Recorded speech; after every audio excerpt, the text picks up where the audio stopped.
Hi friends, today we are going to talk about something new called Vowel Teams.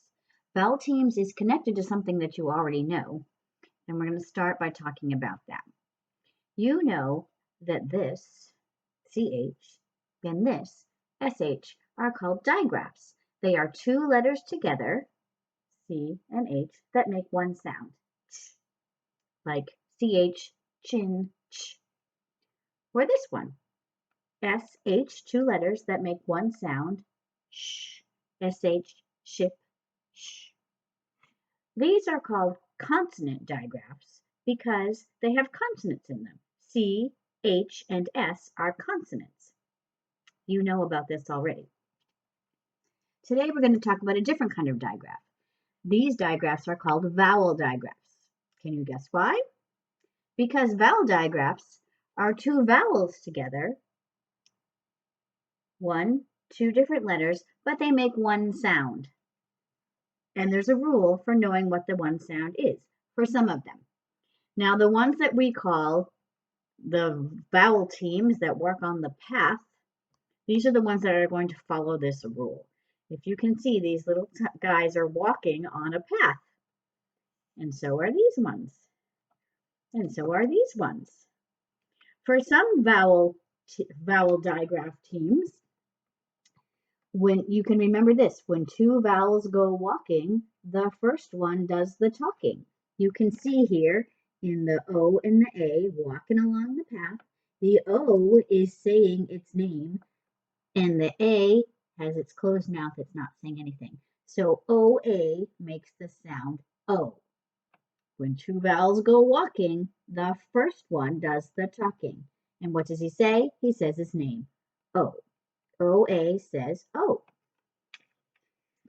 Here's another vowel team that's walking on the path. We call them teams instead of vowel digraphs because it's easier to say, and also it helps you to remember that they work together as a team to make one sound.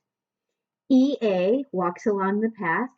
When two vowels go walking, the first one does the talking. E says E. A has his mouth shut, doesn't say anything. EA says E. Here's another vowel team walking on the path. Let's see if you can figure out what it says. A, I, and are walking on the path. When two vowels go walking, the first one does the talking. A says its name. I doesn't say anything. AI says A. There are other vowel teams, vowel digraph teams, but today we're just going to talk about these ones. Now I'm going to show you some words that have that in them. So I'm going to move the screen down so you can see my words. Here is the first word. Now, I'm going to put this here so you can remember. These two vowels are next to each other. They're walking on the path. When two vowels go walking, the first one does the talking. So this word says B, O, T.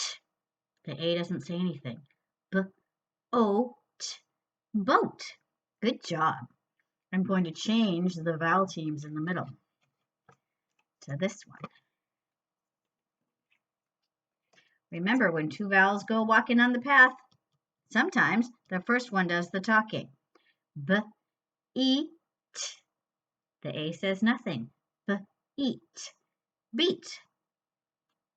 Like I beat you in a race. We're going to do one more. If I change the vowel team here in the middle of this word, I get two vowels go walking. The first one's going to do the talking. B, A, T, bait. Like when you go fishing, you use bait on your fish hook. Let's do a couple more. I'm going to change the first letter here and put these ones. Let's see if you can do it without these pictures. This word means a baby horse. A baby horse is a O, U, full. You'll notice the A doesn't make any noise. The O does the talking. O, full, a baby horse. I'm going to change the first letter and one of the vowels to get a different one. Here's two vowels going walking on the path. The first one's going to do the talking, so this one's not going to say anything. E, O, meal, meal. I ate a meal at lunchtime. I have one more to go. Here's two vowels walking on the vowel path. So the first one's going to say its name. The second one's not going to say anything. P, A, L, pail, pail. I put sand in my pail. And there we go. That's how you read words that have vowel digraphs in them, or vowel teams, which is much easier to say. If you look at the rest of the presentation, you will see some fun videos about vowel teams and vowels walking on the vowel path. You're going to hear some fun songs, and there'll be some words to practice reading and spelling if you want to. Go back anytime you want and look at this video or look at those if you forget, and you will learn how to do it again. Good job and good luck.